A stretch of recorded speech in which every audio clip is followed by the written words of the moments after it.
ഒരു സിനിമ കാണണോ കാണണ്ടയോ എന്ന് നമ്മൾ സാധാരണ തീരുമാനിക്കുന്നത് ഒരു പരിധിവരെയെങ്കിലും അതിൻ്റെ റിവ്യൂസ് കണ്ടിട്ടാണല്ലേ? ഒരു സിനിമ ഇറങ്ങുമ്പോൾ അതിൻ്റെ ഒരു ജനറൽ ഫീൽ എന്താണ്? പോസിറ്റീവ് ആണോ? നെഗറ്റീവ് ആണോ? എന്തൊക്കെയാണ് ആൾക്കാര് ചിന്തിക്കുന്നത് എന്ന് നോക്കിയിട്ട് ഒരുപക്ഷേ നമ്മൾ ആ സിനിമ കാണണമോ കാണണ്ടയോ എന്നുള്ള തീരുമാനം എടുത്തേക്കാം. എന്നാൽ 'ദൃശ്യം 3' അങ്ങനത്തെ ഒരു സിനിമയല്ല.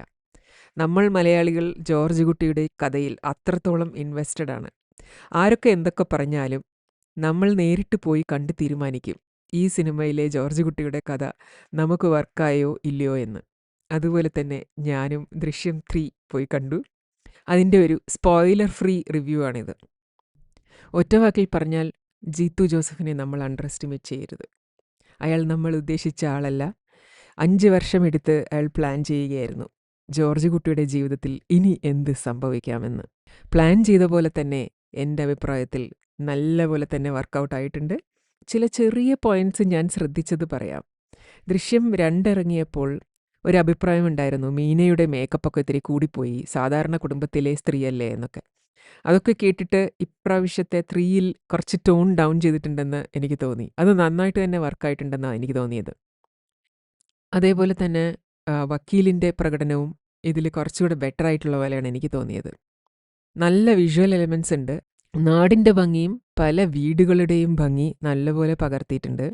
പിന്നെ അഭിനയത്തിൻ്റെ കാര്യം പറയുകയാണെങ്കിൽ എല്ലാവരും അവരുടെ അസൈൻമെൻറ്റ്സ് നല്ലപോലെ മനസ്സിലാക്കി തന്നെയാണ് ചെയ്തിരിക്കുന്നത്.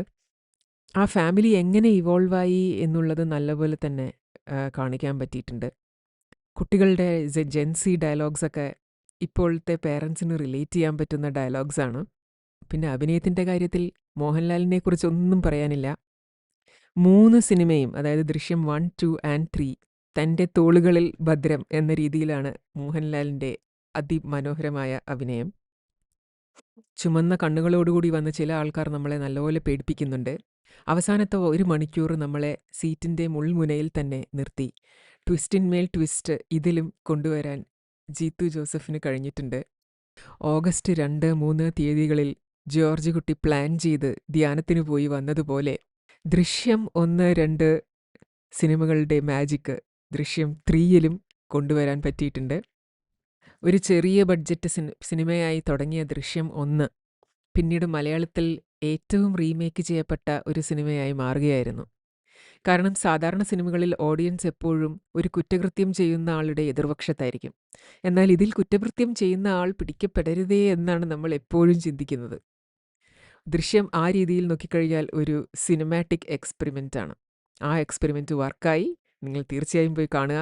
Okay, see U.